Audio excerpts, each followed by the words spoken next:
જય દ્વારકાધીશ। હું છું અમીર બારાડી ફ્રોમ દેવભૂમિ દ્વારકા।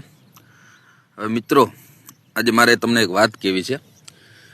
જે હમણાં 7-8 દિવસથી આ બધું હાલે છે વિવાદ, એમાં ઘણા રાજનીતિ કરે છે, ઘણા ભેગા થાય છે, ઘણા રેલીઓ કાઢે છે। પણ તમે મિત્રો એક વસ્તુ જોઈ, અમારા આહિર સમાજના ક્યાંય પણ કોઈ ભેગા નથી થયા અને હંમેશા અમે શાંતિનો ઉપદેશ દીધો અને અમે વિડીયો જાહેર કરીને હંમેશા શાંતિ જાળવવા અપીલ કરી, ભાઈચારો બનાવવા અપીલ કરી છે। અને તમે જોશો કે વિડીયો અમુક એવા બનાવે છે કે ભાઈનો કોલ આવે ને ઉનો ફોન આવે ને મેટર થઈ જાય સોલ ને, બરાબર। અને ક્યારે એવું જોયું કે અમારા આહિર સમાજના ક્યાંય રાજકારણી આ બધા ભેગા થયા કે એવું નહીં જોઈ। શાંતિનો ઉપદેશ દીધો અમે, અને અમે સિંગલ એક ફોને નથી કર્યો।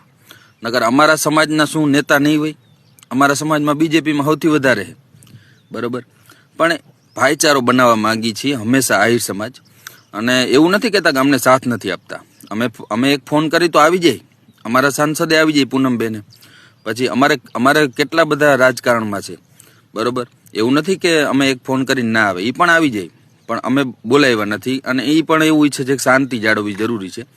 નકર અમારા પૂર્વ કેબિનેટ મંત્રી શ્રી મુડુભાઈ બેરા, પછી કચ્છમાંથી વાસણભાઈ આહિર, પછી તાલાળા સીટમાંથી ભગવાનભાઈ બારડ, પછી જામનગર અને દેવભૂમિ દ્વારકાના અમારા લોક લાડીલા સાંસદ શ્રી પૂનમબેન માડમ, પછી અમરીશભાઈ ડેર, પછી હેમતભાઈ ખવા, પછી બહુ જાજા અમારા ધારાસભ્ય અને રાજકારણમાં છે।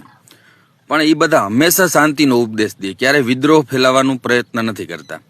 કેમ કે હંમેશા આહિર સમાજ છે ને, એ હંમેશા સારો સંદેશો આપવા માગે કે ભાઈચારો બનાવી રાખવાનો, એકતા રાખવાની, અને બને ત્યાં સુધી અમે કોઈ દી વિખવાદમાં પડતા નથી, બરાબર। ક્યારે અમે કોઈ દી એમ નથી કીધું કે મોટા વિવાદોમાં કે રાજકારણીઓને બોલાવીને અમે રેલીઓ કાઢીને, અમારે એવું અમે ઈચ્છતા જ નથી કે કોઈ દિવસ આપણો દેશ પાછળ જાય કે આપણે ભાઈચારો બગડે। હંમેશા અમે સમાધાન કે પછી બીજો રસ્તો કાઢવાનો પ્રયત્ન કરીએ કે કેમ કે મિત્રો, ઝઘડો એ કોઈ વિખવાદનું રસ્તો નથી। ઝઘડો કે વિખવાદ કરવો, કોમવાદ કરવો કે રાજનીતિ કરવી, આ ગંદી રાજનીતિ છે।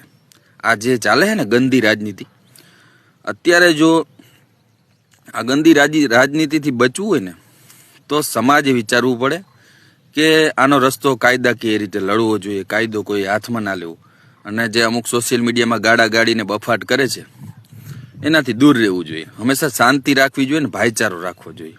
અમારા સમાજના અમે એકે નેતાને સિંગલ ફોન નથી કર્યો। કેમ? અમે ખુદ ભાઈચારો ઈચ્છીએ છીએ। અમે ખુદ એક હિન્દુત્વ તરીકે એકબીજા કોમને પ્રેમ રહે અને ભાવના બની રહીએ। બાકી અમે એક ફોન કરીને અમારા નેતા ના આવે, અમે ધારી તો આ બધાને હે ને, આજે 7-8 અમારા ધારાસભ્યો સાંસદ છે, ધારી અહીંયા અમે બોલાવી અહીંયા આવે, અમારા સમાજને જરૂર હોય। પણ અમે એવું ઈચ્છતા નથી કે વિવાદને કોઈ મોટું રૂપ લે।